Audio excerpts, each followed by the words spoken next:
गोड़ लगतनी हेरा से अभिनंदन बा। खूंटा ठोक पर वालों हाजिर बानी। खूंटा ठोक में आज के विषय जौन बात पर बात करे से पहले दूगो लाइन रुआला के बता दी कि समझे ना देवेले सियासत आपन सच्चाई। एकदम ताज़ा ताज़ा हो। और वहीं खबर करे से पहले रुआलों से विश्लेषण में जुड़े से पहले लिखनी है कि समझे ना देवेले सियासत आपन सच्चाई, कबो चेहरा तो कबो आईना बदल देवेले।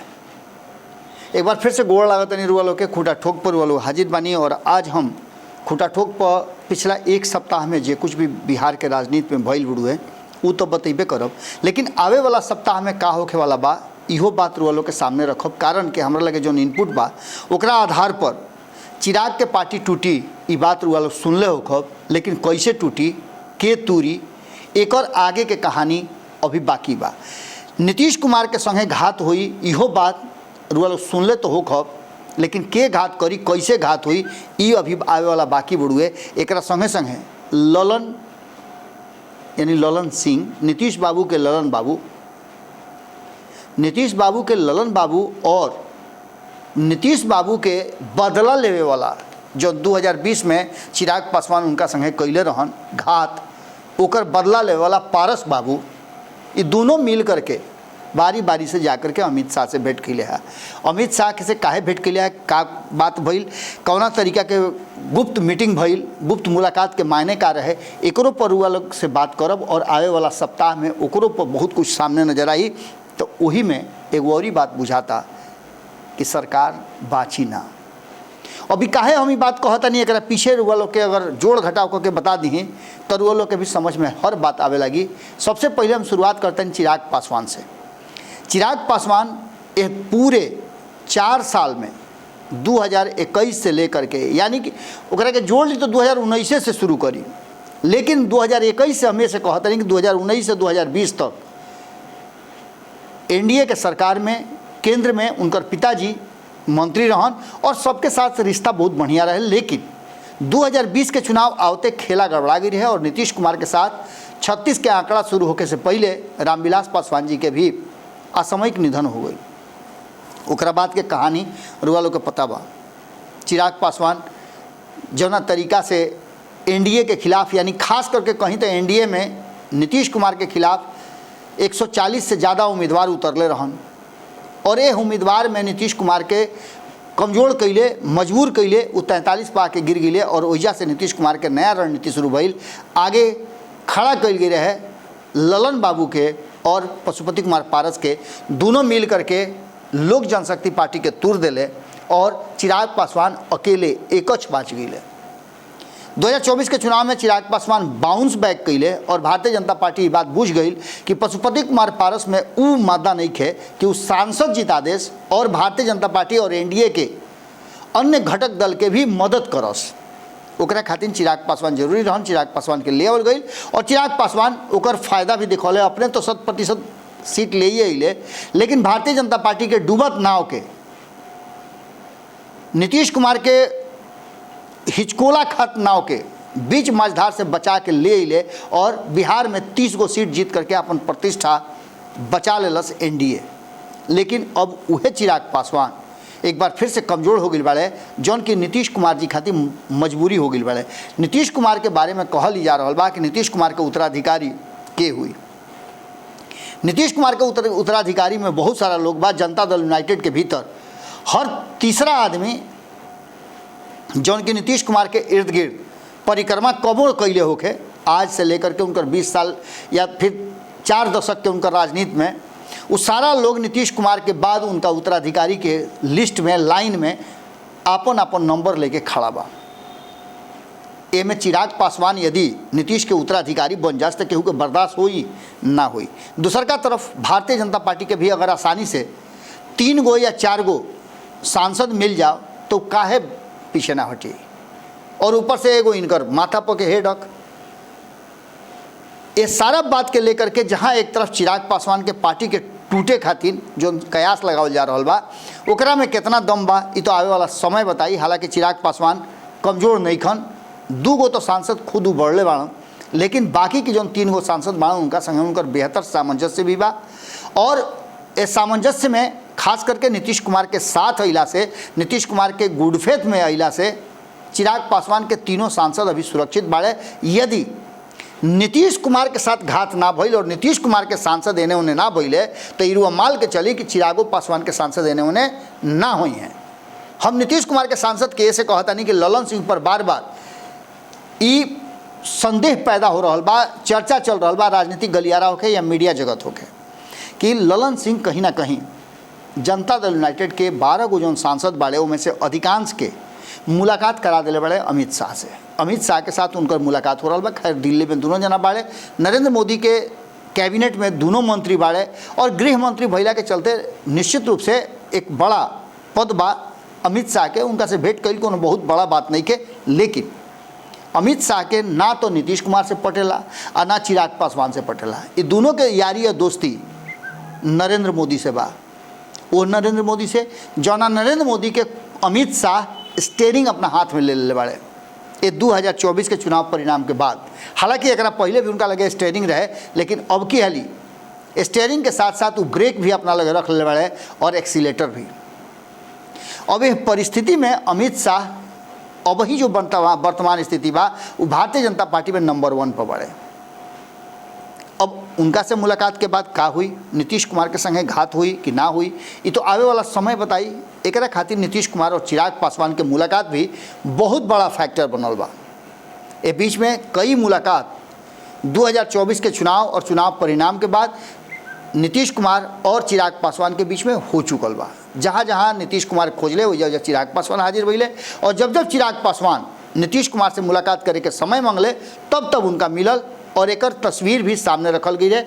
रुआ लोग के कुछ दिन पहले हम बतौले नहीं कि मुलाकात और मुलाकात के बाद तस्वीर साझा करना ये राजनीति के बहुत बड़ा हिस्सा है। कई लोग से हमरो मुलाकात होला, रुआ लोग से पहले बतौले रही, लेकिन वो मुलाकात के तस्वीर हमनी के सार्वजनिक ना करी जा, ये चलते कि हमनी के पत्रकारिता में बानी जा और पत्रकारिता के जीवन में बहुत कम तस्वीर जौन की आत्मीयता से मिलल गई होके या कोनो रिश्ता से मिलल गई होके उ तस्वीर के अलावा जौन हमनी के प्रोफेशनल मुलाकात होला ओकरा में हमनी के कोशिश कर ले जा कि वो मुलाकात के गुप्त ही रखल जाओ। कारण कि बहुत सारा इनपुट बा जौन की नेता लोग से मुलाकात के बाद आवेला, उनका से बातचीत में आवेला और एकरा के सूत्र के सार्वजनिक ना कल जा सकेला। ये एगो इथिक्स है राजनीति के भी और पत्रकारिता के भी। ये मुलाकात के तस्वीर साझा कैला के मतलब बा कि हमारा और उनका बीच में कुछ ना कुछ गुटुरगुट चल रहा बा। पशुपति कुमार पारस मुलाकात कैले दिलीप जायसवाल से।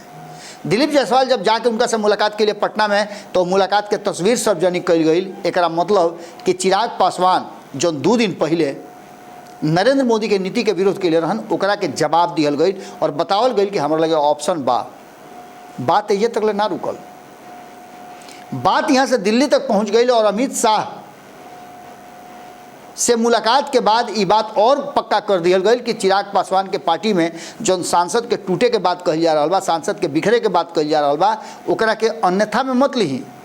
संभव बात ऐसा हो सकेला और सियासत में कुछ भी हो सकेला, रुआ जानता नहीं। यही चलते अभी 2 लाइनमा रुआ के सामने बोलनी है कि सियासत समझ ही ना देवेला और कभी चेहरा तो कभी कुछ बदल के आ जाला। अब इस सारा चीज़ के मतलब सीधा सही है बा कि चिराग पासवान जौना तरीका में बढ़न, जौना स्थिति में बढ़न, उनमें टूट के संभावना अभी भी बरकरार बा। तो नीतीश कुमार के साथ भी घात हो सकेला। ललन सिंह और संजय झा के हाथ में पार्टी के कमान दिल्ली में बा। जनता दल यूनाइटेड के एगो नेता से हमारा बातचीत होते रहे, वो इंटरनल सोर्सेस रखेलन, बहुत सारा नेता से उनकर बहुत करीबी बा, बहुत नज़दीकी बा। जब बातचीत उनका से होते रहे तो बातचीत के दरमियान इहो बात पता चलल कि भारतीय जनता पार्टी के साथ आगे बढ़े खातिर 2 गो रास्ता अपनावल गई बा। एक रास्ता बा कि दिल्ली में जे लोग बा 12 गो सांसद लोकसभा में और 4 गो 3 गो जौन बाड़न राज्यसभा में, वो सारा लोग एगो के नेता बना दिहल गए बुढ़े संजय झा के और एगो के नेता ललन सिंह बा। हालांकि दोनों सदन में नेता दोसर बा, लेकिन ये लोग स्वतः बन गई बा, कारण कि एक पूर्व अध्यक्ष हवे और एक वर्तमान में कार्यकारी अध्यक्ष बाड़े। ये दोनों दिल्ली के राजनीति देखी हैं और दिल्ली में सामंजस्य कैसे बिठाल जाओ एनडीए के साथ कैसे रहल जाओ, सरकार कैसे चली केंद्र के, एकरा के लेकर के सब लोग के जिम्मेवारी दे दिहल गई बा, जौन की बिहार में दखल अंदाजी ना करी लोग।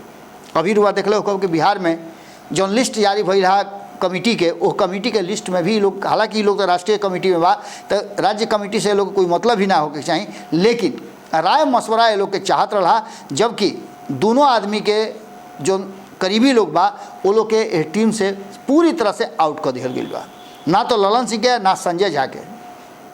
हालांकि और भी कई लोग बा जिनकर करीबी लोग लिस्ट से बाहर बा, लेकिन ये दो लोग के लिस्ट से बाहर बा और ये दोनों लोग के मुलाकात लगातार केंद्र सरकार और केंद्र सरकार के मुखिया से, उप मुखिया से हो रहा बा। दूसर का तरफ नीतीश कुमार के साथ घात करे के भी बात चल रहा है कि नीतीश कुमार के साथ अगर घात होता तो नीतीश कुमार करिए का। लेकिन ये सारा मुलाकात और गुप्त मुलाकात के बाद अब जो सबसे महत्वपूर्ण बात बा वो आंकड़ा पाया जाता। नीतीश कुमार इतना कच्चा गोली निखन खेले, अगर कच्चा गोली खेलले रहते तो उनका के बिहार में कब के उखाड़ फेंक दिले रहित लोग। लेकिन नीतीश कुमार बहुत मास्टरमाइंड खिलाड़ी हवे और वो बैट और बॉल से तो खेलबे करेले, दिमाग से भी खेलेले। उनका दिमाग के खेल में बहुत लोग पिछड़ जाला और यह कारण बा कि 19 साल से वो बिहार के गद्दी पर बैठल बड़ा।